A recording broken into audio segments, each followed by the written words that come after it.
Hi everyone, welcome back to my channel. My name's Helen and today I'm bringing to you my mid-year freak out tag. I did mean to bring it to you at the very end of June. I've had the answers put together for a little bit, but I just haven't had the time, so I thought I'd snatch some time today. So yeah, I have got my notebook here. Without further ado, let's get on with the questions. So, just to say that this tag was created by Ellie from Earl Grey Books, and there was another booktuber, but I don't think that person is on booktube anymore. So I'm sure if you go back to Ellie's original tag, then you'll see who the other person was. So yeah, go and check Ellie out because she's wonderful. So the first question is, what is my best book of 2025 so far? I've picked a fiction and a non-fiction. I have had quite a few 5-star reads this month. For the first 6 months of the year. So, but I narrowed it down and I picked Hope Street by Mike Gale. That is about a young man, I want to say his name's Callum, but it's been a while since I've read it. I might have read it like right at the beginning of the year. He lives in a house with his mom, or he did live in a house with his mom, in a state where all the other houses are kind of pretty much empty, and the local development agency wants to knock the whole area down, but he's staying put, and the story unravels and you find out it's because he's waiting for his mum to come back. She's been gone for quite a while and he doesn't want to move house until his mum comes back. And it hit me right in the feels, and so yeah, that's definitely worth checking out if you fancy that. I've liked a lot of Mike Gale's books. Earlier in the year I went on an online Q&A with Mike Gale, and yeah, I just think he's fantastic. The non-fiction book that I picked was one that I read for France for Eurovision-a-thon this year, and that was Walking Back to Happiness by Penelope Swithenbank, I believe. I will put pictures of all the books here. And that was basically about her and her husband. I think they're in the 60s. The marriage isn't as strong as it used to be, and they decide to go on a really long walk in France together and see if they can if it makes them closer together, which I'm glad to say it does in many ways. But the book is more about the experience and the ups and downs of their relationship in that time. But I just find books like that really interesting. The next question is, what is my best sequel of the year? Hands down, Redeeming 6 and Saving 6 by Chloe Walsh. I read Binding 13 and Keeping 13 and absolutely loved them, but they were so hard to read. You need to read the trigger warnings before you read them books, because there's domestic abuse and all kinds in that book. But they were so good, and considering how long and thick these books are, I absolutely whizzed through those. It's told about a boys rugby team. The lads in the book, they're telling their story. So Binding 13 and Keeping 13 is about, oh my god, I forgot his name. Remember his first name, but it's Kavanagh and a girl called Shannon. And then within that story, you meet her brothers and sisters. And then, so the next book after the next two sets, I'm not explaining this very well. The next two books in the series are these ones. So Redeeming 6 and Saving 6. This is about Shannon's brother.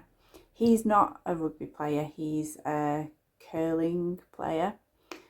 But because I know the story of that family from the first two books, and that's so hard to read, I knew what went on with Joey. And so I put these off for many months. And I kept putting them off and off. And then when I did Wonderthon in June, and you were trying to get points and they were trying to encourage you to read longer books, I thought, well, this is the time. And I got loads of points for these books in that readathon. So I've read these. Since then, I have read Taming 7. I've read Taming 7, and that was about Gibbsy, who is Kavanagh's friend. He's another rugby player. And his on-off again girlfriend, Claire. And then there's one more called something 10, and it's gone from my head. I started listening to the audiobook of that one, and I liked the female narrator, But when the male narrator came, because that one's based on Hugh and Lizzie, when I heard Hugh and Gibbs's voice, I thought, I can't. The male narrator, it just wasn't how I pictured it in my head, and it was ruining it for me. So I've had to stop after the first few chapters, and I've managed to go to a library from where I originally lived. I've managed to order the book, and it's coming. So at some point in the next few days, when I'm not working, I'm going to go and pick up that book and finish the series so far. It is suggested that there's going to be at least another 2 books in this series. So this was a long-winded way of saying these are my favourite sequels. Give them a go if you like young adult. Well, it's more, I don't know if it's classed as young adult or new adult. They're quite raunchy in a lot of places. And they're very hard-hitting, and they deal with a lot of different issues, including substance abuse, domestic violence, sexual assault. There is a lot involved in these, but they are real page turners if you can get through that experience. But I would suggest really considering if you can, because I haven't experienced any of those things that were mentioned, but I found it hard to read about, and I would imagine if you do find it hard, if you have experience of any of those things, you will find this very triggering and very hard to read. So just putting it out there, but they are fantastic books. Then new releases that I haven't read but really want to. I haven't got anything here that I've bought that I think, oh yeah. However, when I went to the local supermarket, I have a little browse of what's out at the moment current. There's one called People Pleaser. That sounded really good. There's I want to say a YA one, something about a grimoire school. Again, I will put the picture up here. The cover's beautiful. I remember reading the blurbs. I can't tell you much about them here, but I remember reading the blurbs and thinking, oh, quite fancy them. I think they're the main ones that are out at the moment that I think I really want to give that a go. My Goodreads is linked in my description box, and so is my wish list. And the reason I mention my wish list is because whenever I go to a bookshop and I don't want to buy a book there and then, I add it to the wish list, and whenever I see anything for Eurovisionathon, I add it to the wish list. So things like People Pleaser and the Grimoire book are on there, but I add to it all the time. So if I mention books here and I'm like, I've added it to the list, go and have a look, because you can read the blurb there and find out. So that's why I'm mentioning that. Because actually, the more I think about it, I don't really add them to my Goodreads list anymore. I just add them onto my wish list, only because then if I get money for birthdays or Christmas, or I just think, oh, I've got enough money to go and treat myself to a book, I just go to that wish list and make my way down and see which ones I think. The ones that have been there the longest are the ones that I'm like, I'm not in the mood for that. So I ended up picking the newest ones, and I should really go down to the bottom. That's a me problem. Most anticipated release. I have 3 books on pre-order. So I've got the Hallmarked Man by Robert Galbraith, which is I want to say something like the 7th book in the Cormoran Strike series.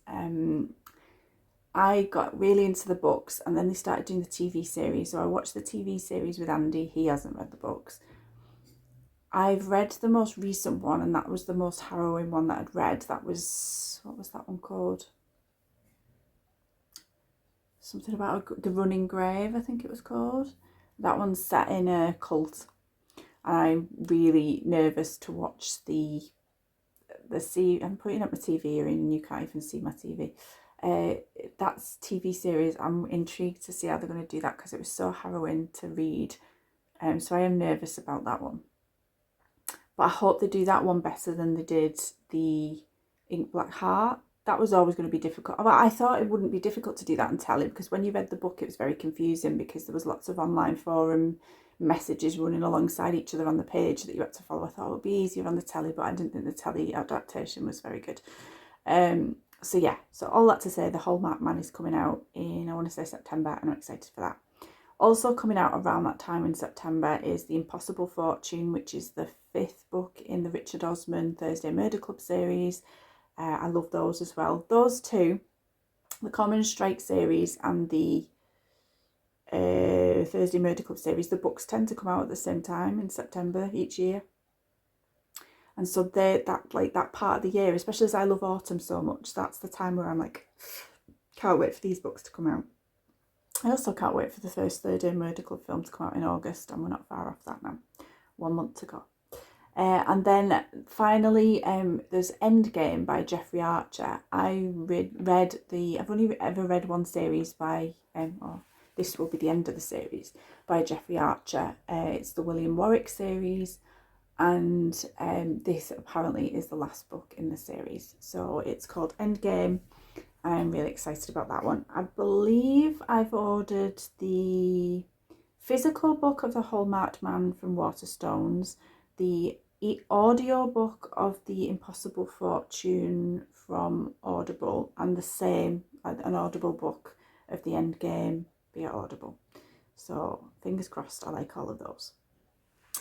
Biggest disappointment, I'm really sad to say, was The Baby Dragon Cafe by A.T. Qureshi. I'm not the only one to think this, and I tried to ignore a lot of the reviews that I'd read because my dad had already gifted this as part of my birthday present this year, and he was really excited to give it to me because he read the back and he thought it sounded like my thing, like really relaxing read, and he's not wrong, it does read like that. I'm not really big into fantasy, and this was listed as a fantasy, but the fact that when I read it and there was a bit of romance involved, I thought, well, that's great, and it sounds a bit tamer, so I thought I'm really, really up for this. But I kept seeing reviews on YouTube, so I kept putting it off because I thought, I'm really not going to like this, and I don't mind telling my dad I didn't like it, but I didn't want to disappoint him because he sent me a list of the series, and I thought, oh, he's going to end up buying me one towards each of, my birthday presents each year or Christmas or whatever. And I was excited for him because if I'd have loved it, I could have said to him, oh, you found this for me. He found the William Warwick series, the Jeffrey Archer one that I've just mentioned. And I like being able to say to him, you got me onto that. And my dad's not a big reader either, so he just does it because he knows I love reading. So when I read this, it was cute. It was very basic. And put it this way, if you took the romance element out of this, I could have given this to Sophie, my 9-year-old, and she probably would have enjoyed it because that's the level that it was at. So it's one of them where I love the covers, and I think the others will look really lovely on the shelf. But I don't want to buy books just for that. And I've still got to tell my dad I didn't really like it, but we'll see. Anyway, so yeah, Baby Dragon Cafe, I think I gave that 2 stars. That was very disappointing. Let's see. The biggest surprise of the year was The Ministry of Time.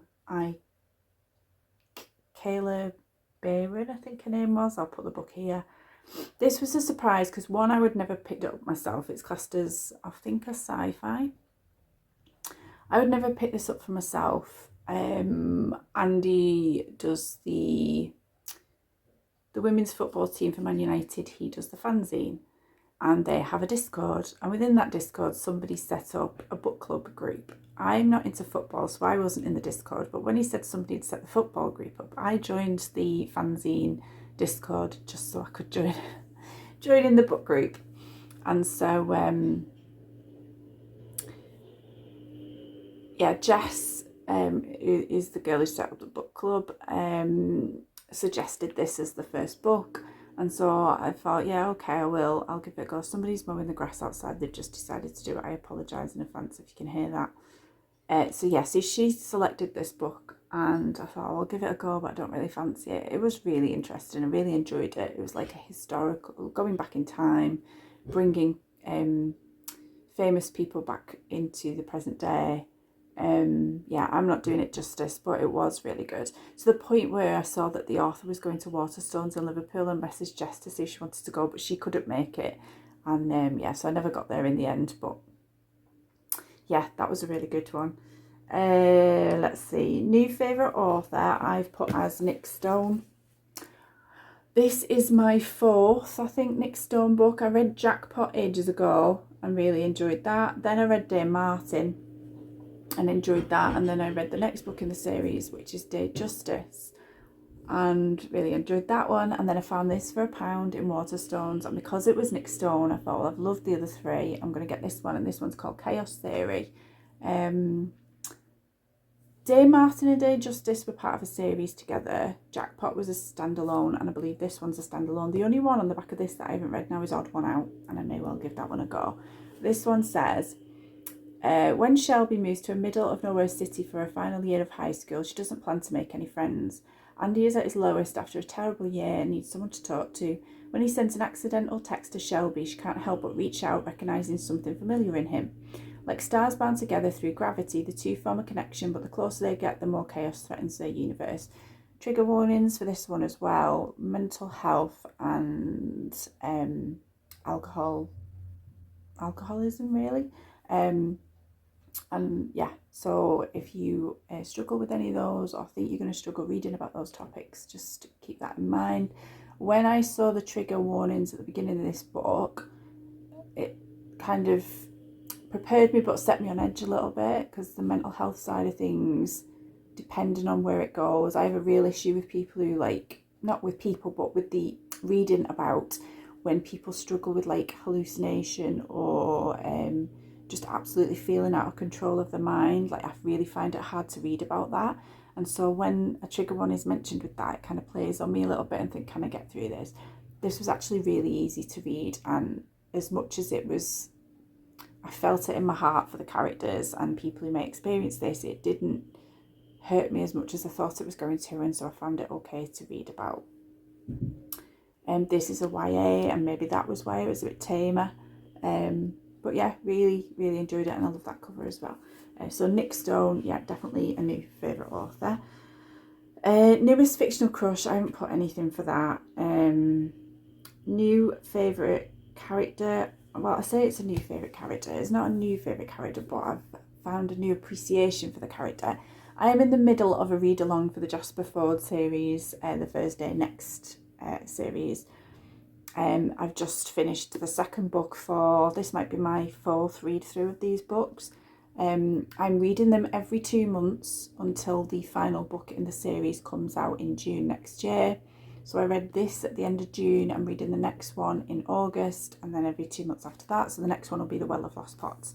That was long-winded again, I apologise. There's a character in this called Bowden, who works for the, I'm forgetting again, honest to God, my brain at the moment, like the Literatex, or I think it's called a Literatex,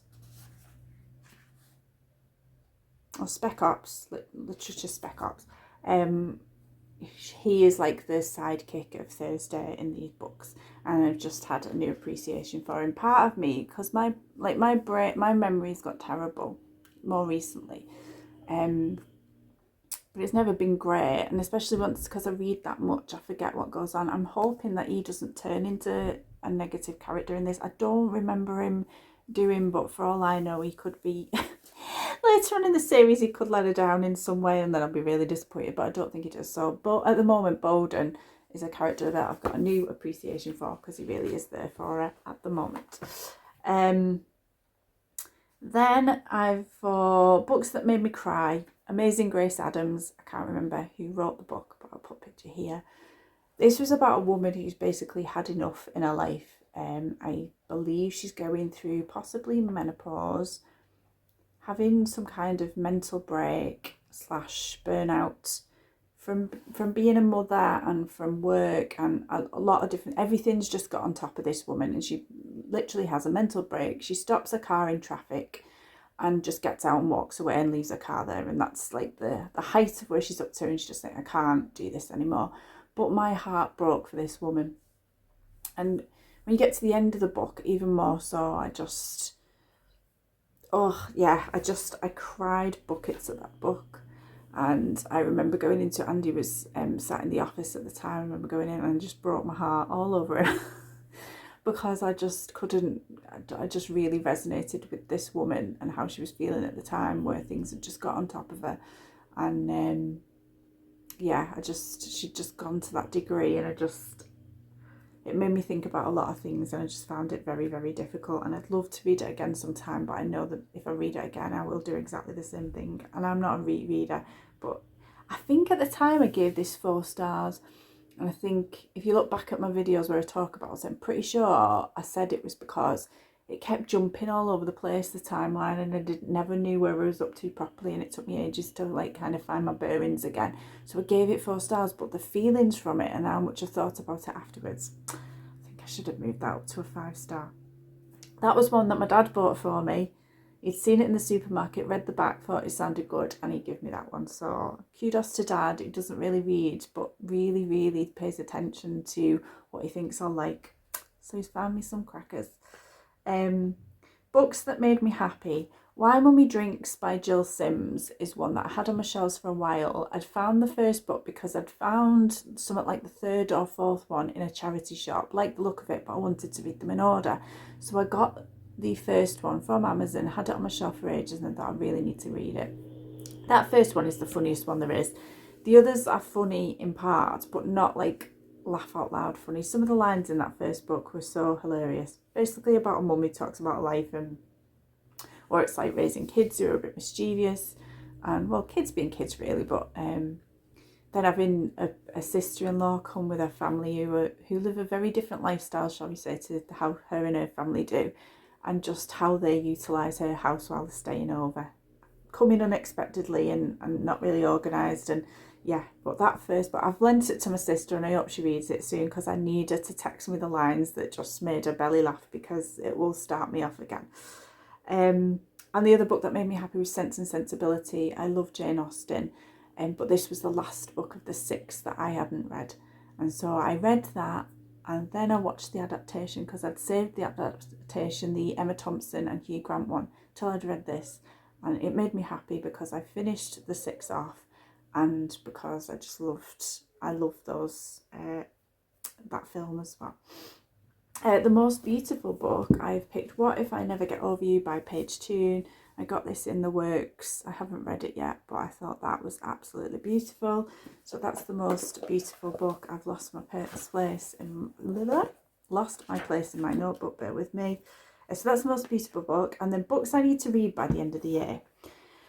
I've got 3 ARCs that were sent to me. One that I was asked if I would like to read it, so definitely that one I want to read. The other 2 were sent unsolicited, but when I say unsolicited, I'm part of a publisher's like reading team, and so sometimes they just send me random ones in case they think I like them.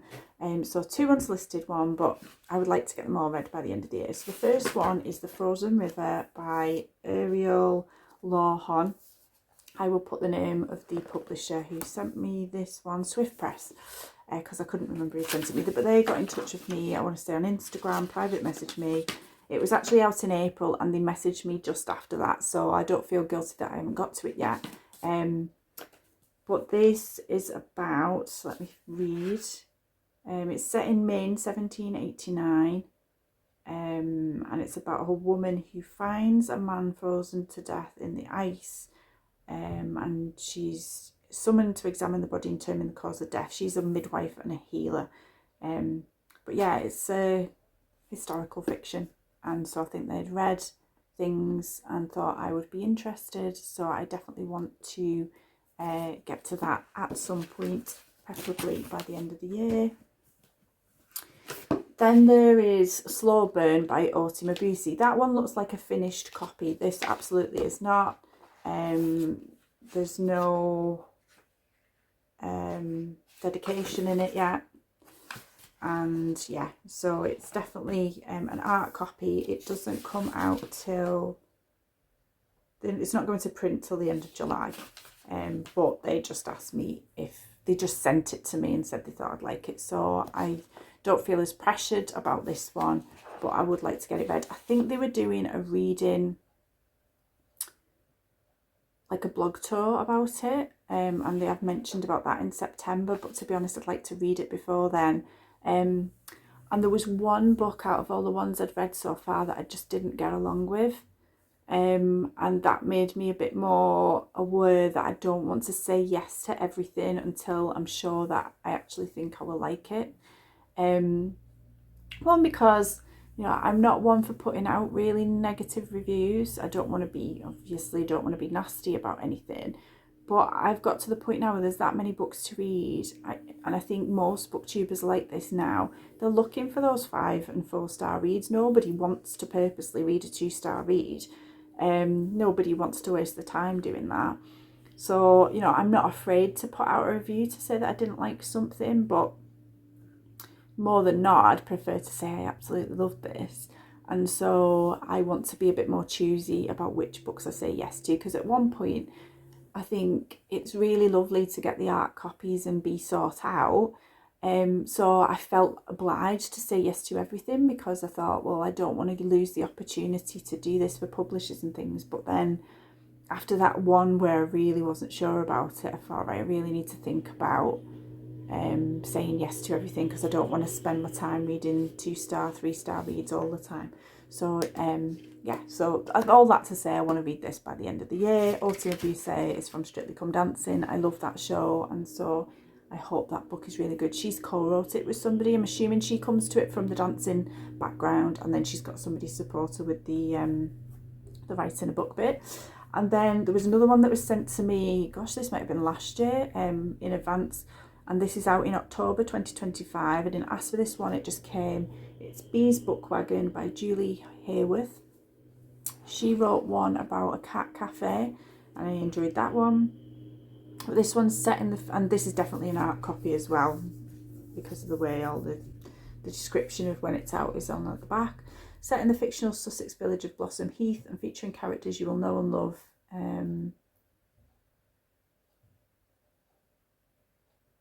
Alright, so it might be a carry-on. Characters you will know and love from Julie Hayworth's R&A, Katie Ford, debut of the year, Always by Your Side. Also, it just features the characters, so you might not need to read them in order. Bee's Book Wagon is a cosy, uplifting and comforting romance that tells a story of two love interest heroes vying for Bee's heart, her artisan cheese-making childhood sweetheart and a knock-you-off-your-feet property developer. After impulsively jacking in her dead-end temp job and investing her life savings in a ramshackle old horse box, Bee sets about turning her dream of running a bookshop into a reality and opens Bee's Book Wagon. So yeah, really looking forward to that one. So I want to get those 3 read by the end of the year, but as always, just trying to get as many off my list as possible.